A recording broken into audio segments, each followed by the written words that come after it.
Hi guys, magandang araw po sa inyong lahat. Ito na naman po ang inyong lingkod, si DIY KKB Informative. So, napablog lang po ako dahil patungkol dun sa press conference ng ating kagalang-galang dating Pangulong Rodrigo Roa Duterte. Doon po yun sa Davao City. So, excuse me. So, yun po, nakapaloob doon, unang-una, ay wala na talaga siyang sa politika. Tapos na siya. Kumbaga, sinasabi niya rito ay naibigay na niya ang kanyang kakanyahan o ang kanyang abilidad para maging isang pangulo ng Pilipinas. 'Yun, 'di ba? Tapos diretso na tayo. Binabatikos pa rin natin hanggang ngayon. Nung siya naging pangulo ng Pilipinas, ninakawan na nga natin siya ng 6 na taon ng kanyang buhay. Imbis na siya nasa kanyang pamilya, inaaruga yung kanyang anak na bunso, inaalagaan yung kanyang mga apo, ninakawan natin. Totoo yan. Sorry for the term po. 6 na taon. Dahil sa mga sulsol o pag-iinganyo doon sa kanya para maging isang pangulo ng Pilipinas. Okay na nga siya pagiging mayor ng Davao City, pero ininganyo siya. Ang unang-unang mag-engganyo sa kanya ay yung ating dating Pangulong sumalangit na ang kanyang kaluluwa na si Fidel Valdez Ramos. Dahil nakikita niya na siya lang yung tunay na makapagpapaangat muli ng ating bansang Pilipinas noong 2016 hanggang 2022. So yun, sinasabi niya dun sa kanyang press conference nun na okay na siya, tapos na siya, naibigay na niya lahat-lahat ng kanyang kakanyahan bilang isang politiko. Dahil nga naman sa kanyang pagmamahal sa ating inang bansang Pilipinas ay kumandidato siyang pangulo at nanalo siya. Nakita naman natin bago pa lang siya sasabak sa politika, nakita niyo naman maanghang yung kanyang bibig. Palamura siya, talagang galit na galit siya. Unang-una, sa droga. Pangalawa, sa korupsyon sa loob ng gobyerno. Yun po, yun yung pangunahin niyang naging dahilan para siya tumakbo bilang isang pangulo ng Pilipinas noong 2016. So nagampanan na niya yon. Pinilit niyang malinis ang droga sa Pilipinas at hindi naman 100% na alis niya ang droga dito sa Pilipinas, pero malaki po ang pagbabago. Marami ang natakot, marami ang nagbagong buhay at umalis sa pagiging drogista. Di po ba? Ramdam natin 'yon. Marami po talagang natakot at binigyan na niya ng warning, "Huwag kayo diyan sa droga dahil sabi nga niya, kayo'y papatayin ko." 'Yun po ay yung kanyang pang-ano lang, yung panakot. Para na sa gano'n yung mga drogista, magbagong buhay. 'Di po ba nasimulan pa 'yun yung tokhang. So, kumakatok sila dahil may nabalitaan silang may nagdodroga do'n sa isang bahay at ano sinasabi nila, atin na lang pong ipa-rehabilitate kung sino man po yung nagdodroga sa inyong pamilya. So, napakaganda at maraming sumuko nun. Maraming umamin na sila nagdodroga. Ano ginawa ng ating gobyerno nun? Nung panahon ng ating butihing dating Pangulong Rodrigo Roa Duterte. Pinarehab sila. At gumanda yung buhay ng iba nun. Dangan nga lamang, hindi lahat. Hindi lahat, kumbaga, umalis sa pagdodroga. So, pangalawa, ang korupsyon sa gobyerno. Inayos niya rin yun. Marami siyang mga gabinete na inilagay. Ultimo nga yung mga leftist, inilagay niya sa gobyerno niya. Naging gabinete niya. Pero ano nangyari?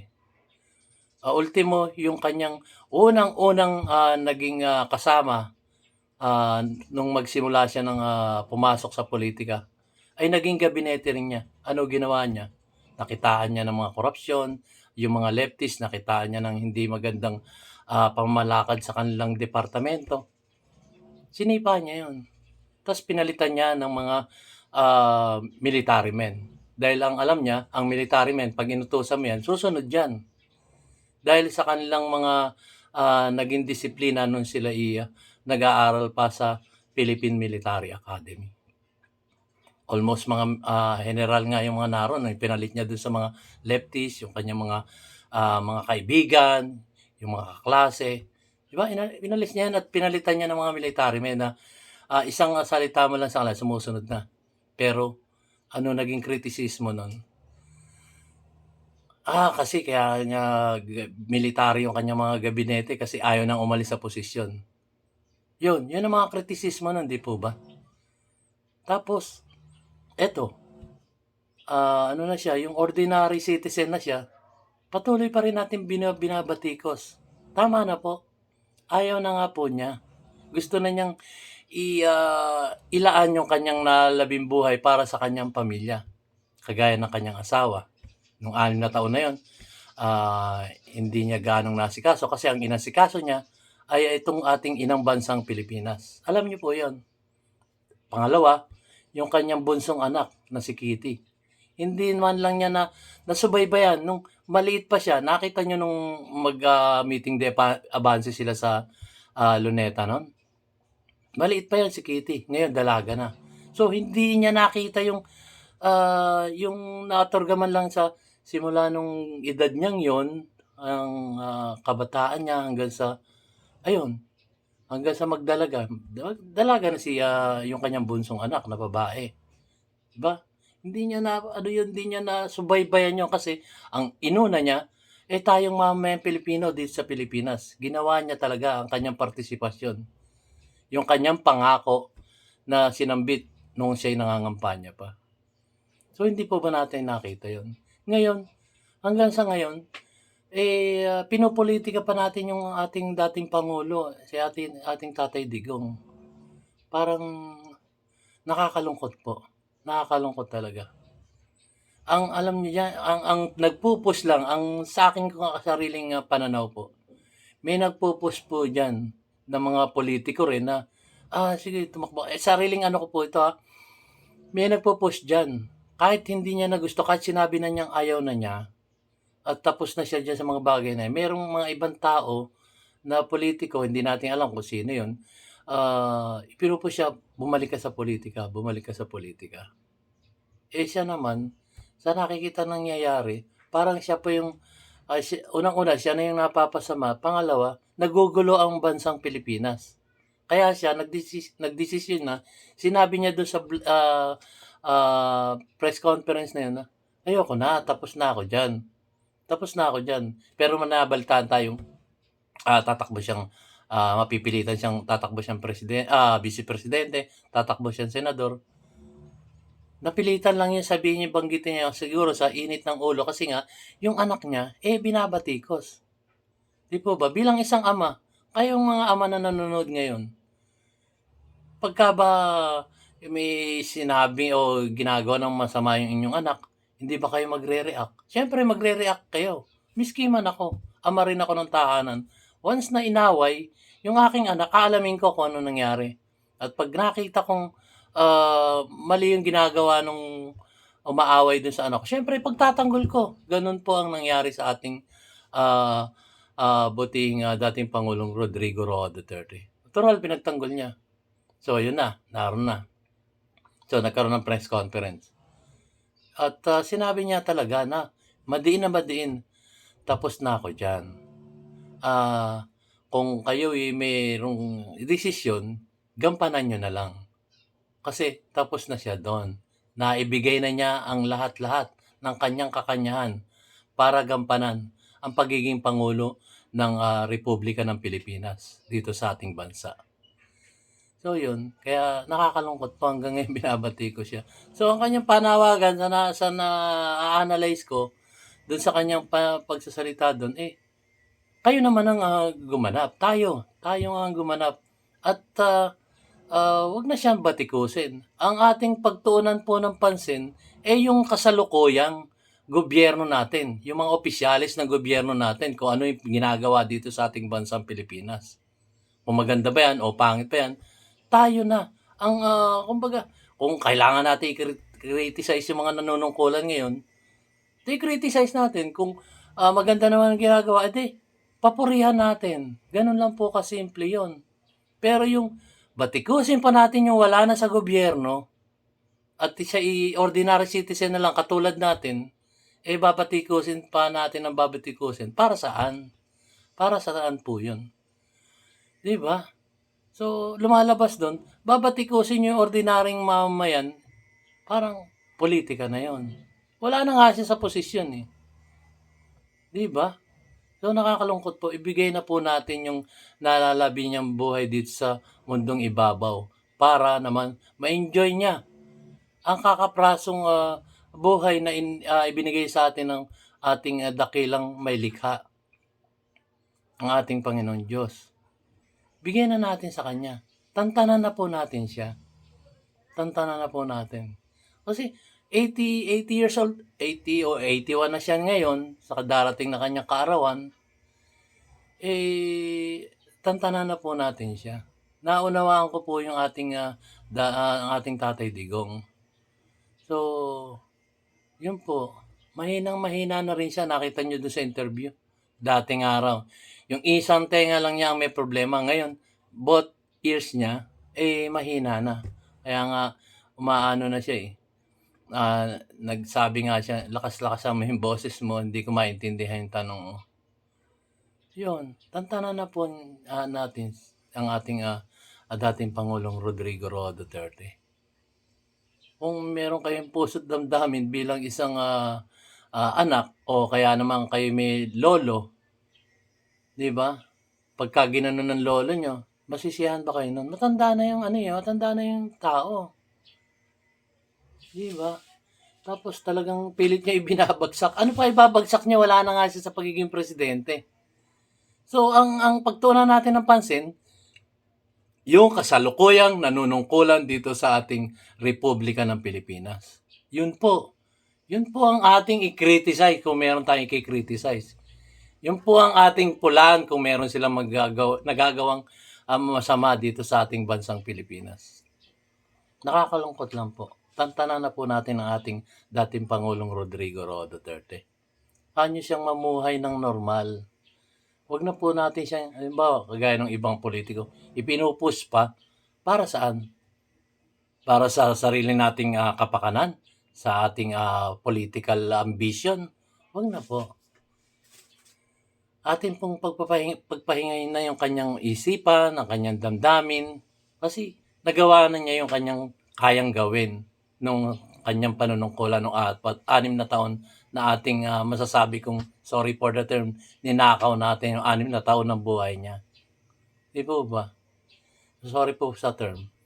Ayun lang po ang naiisip kong mga pananalita. Talagang sa aking pananaw, ninakawan natin siya ng 6 na taon. Tapos nanungkulan siya sa ating bansang Pilipinas. Tapos bumaba na siya sa ating sa pagiging Pangulo niya ng Pilipinas. Tapos bibigyan pa rin natin siya ng problema.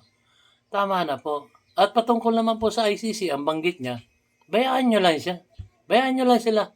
Kahit nga sila pumasok dito, lumabas, pumasok, at mag-sightseeing sa ating bansa, bayaan nyo lang siya. Alam ng dating Pangulong Rodrigo Roa Duterte ang kanyang gagawin. Alam niya po yun, kagaya nga ng banggit niya. Huwag nyo na problemahin yun. Yung ICC na yun, kaya niya i-depensa yung sarili niya. Yun ang banggit niya doon sa kanyang press conference na yun. Kaya, mulit-muli ako po ay nananawagan sa ating kapwa mamamayang Pilipino dito sa Pilipinas na may dugong Pilipino, tantanan na po natin. Maawa na po tayo dun sa ating dating Pangulong Rodrigo Roa Duterte na gusto ng manahimik patungkol dyan sa politika. Patuloy pa rin natin siyang binabatikos. Tama na po. Tama na po yan. Nasaktan na ang ating dating Pangulo eh. Patuloy pa po ba natin siyang sasaktan? Dito na po tayo, dito na po tayo tumingin sa present na nangyayari sa ating, yung hinaharap natin ngayon. Dito po tayo tumingin ngayon. At kung may nakikita tayo mali, yun ang batikusin natin. Hindi yung, wala na sa posisyon, batikos pa rin tayo ng batikos at tumitingin pa rin tayo sa nakaraan. Bakit hindi natin tignan yung ginawa ng mga nakaraang presidente na may mga maling ginagawa? Bagkus ito yung talagang tinutumbok natin. Anong dahilan? Anong dahilan natin? So, yun po, guys. Kung papasok man yung ICC, sabi nga niya, so, pumasok sila. Huwag tayong mangamba dahil alam niya ang kanyang gagawin doon. Hindi na kailangan pa sabihin, kagaya ng mga nag-comment, ayan na ang ICC, makakukulong na yan. Wala na tayong ibang comment na tigilan na po natin yan. Hanyo yung ICC pumasok at sila ay mag-imbestiga. Yun nga ang sinambit ng ating dating Pangulong Rodrigo Roa Duterte. Tama na po. So, yun lang po. Kung meron tayong i-criticize, yung nanunungkulan ngayon, yung panahon ngayon. Hindi na yung nakaraan. Nakaraan na yun eh. Tapos na yun. Hanyo yung sinasabi yung ICC ang mag-imbestiga. Imbestigahan nila. Sabi nga ng ating dating Pangulong Rodrigo Roa Duterte. Mag-imbestiga sila. At nariyan naman siya at sasagot kung ano man yung iimbestigahan sa kanya. Di po ba? So, tama na po. Sobra na eh. Tama na, sabi nga. Diyos ko. Kaya pinasasakit lang daw natin ang ulo natin dahil sa mga ganong issue. Eh siya naman, ayaw na rin niya sumakit ang ulo dahil alam niya yung gagawin niya. So, stop na po natin yan. Dito na po tayo sa hinaharap. Yung ating, tingnan natin ang ginagawa ng ating presidente Bongbong Marcos Jr., kung ano yung ginagawa niya. Doon tayo tumingin. Yung ating vice presidente Sara Duterte, kung ano yung mga ginagawa. Doon tayo tumingin ngayon. At yung mga ginagawa ng present congressman natin at yung ating mga senador, yun ang ating tingnan at bantayan. Hindi yung isang tao na wala na sa politika. Yung ating mga mayor, yung mga kagawad o yung ating mga gobernador, yun ang tingnan natin. Hindi nakatuon lang tayo sa isang tao. Parang gusto niyo pabagsakin yung tao na wala na ibabagsak pa kasi nga wala na siya sa politika. Naintindihan po ba natin yan, guys? Kaya po ako po ay nananawagan, tantanan na po natin ang ating Tatay Digong. Ang ating dating Pangulong Rodrigo Roa Duterte. Dahil siya po ay kumbaga, gusto na niya rin yung manahimik, gusto na rin niya mamuhay kahit man lang kakaprasong panahon ng kanyang buhay, ay matamasa naman niya yung katiwasayan sa isipan at sa kanyang puso't damdamin. Yun po, guys. So, hanggang dito na lamang po ang aking short video na to.